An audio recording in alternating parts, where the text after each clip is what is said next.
This is Scott the Fix-It Guy. Today we have a dishwasher that isn't draining, and now you can hear the motor running, but there's no draining. So something is stopping the water from draining.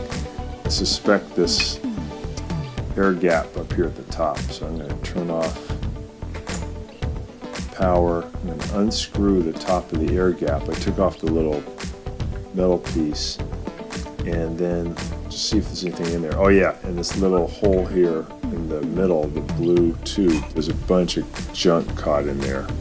Ugh, looks awful. Looks like a fish bone and a bunch of other stuff. So I'm going to put the top back on, screw that on, put the cap back on, and then I will close it, turn on the power,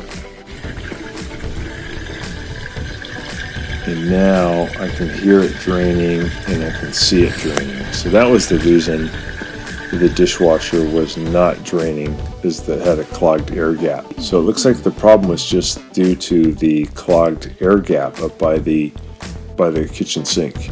So thanks so much for watching, and please subscribe to our channel when you get a chance. Our video, and please subscribe to our channel when you get a chance, and also click the little bell notification button so we can send you weekly videos on all the different ways of fixing appliances around your home and saving you lots of money.